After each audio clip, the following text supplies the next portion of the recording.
ہستی کا آئینہ فنا ہے، فنا اختیار کر تاکہ تو ہستی کو دیکھ لے۔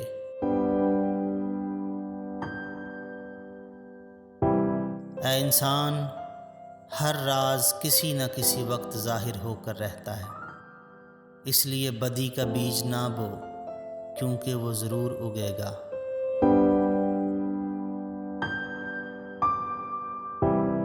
نیکی اور بدی کے تصور سے نکل کر اگلے مقام تک آ جاؤ، میں تمہیں وہیں ملوں گا۔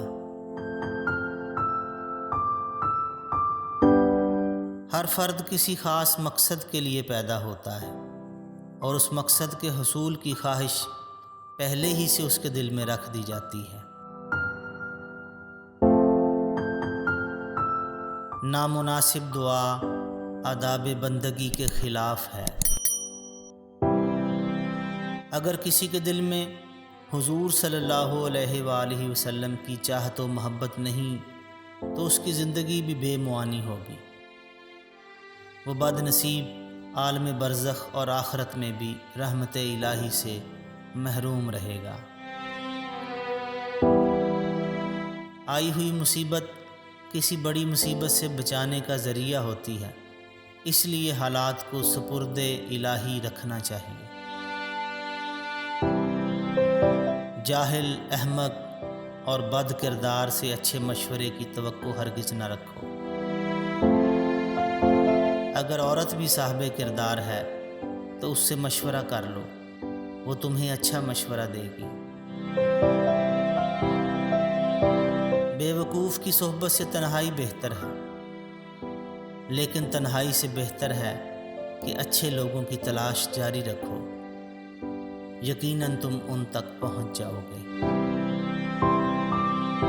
جب نصرت الہی پر کامل یقین ہو جائے تو مومن کے دل سے مخلوق کا خوف ختم ہو جاتا ہے۔ رسول اکرم صلی اللہ علیہ وآلہ وسلم کی محبت میں اگر جان بھی چلی جائے تو یہ گھاٹے کا سودا نہیں۔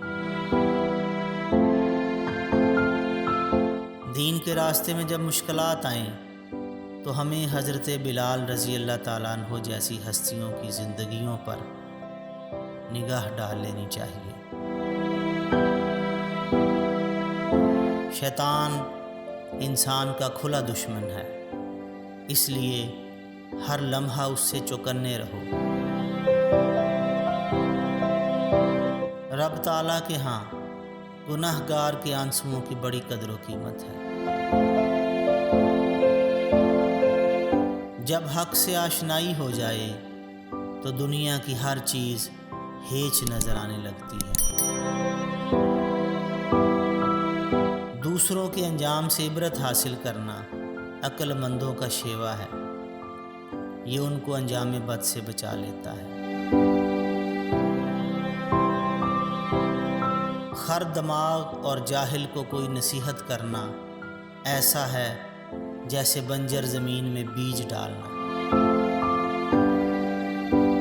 انسان اس خوش فہمی میں نہ رہے کہ اس کی بد عملی اور غلط کاری پر اس کی گرفت نہیں ہوتی۔ گرفت کا انداز مختلف قسم کا ہوتا ہے۔ وہم کا کوئی علاج نہیں، توہم پرست سے جو عقیدہ چاہیں منوا لیں۔ اے عزیز، صرف الفاظ پر غور نہ کر، معنی کے اندر غوطہ لگا۔ صورت کے پیچھے مت بھاگ، سیرت دیکھ۔ ظاہر پر نہ جا، باطن دیکھ۔ صفت پر نظر رکھ تاکہ تجھے ذات کی طرف لے جائے۔ یہ نام ہی کا جھگڑا ہے جس نے مخلوق کے اندر اختلاف کی گرہیں ڈال دی ہیں۔ جہاں معنی پر نگاہ کی جاتی ہے وہاں اختلاف نہیں رہتا۔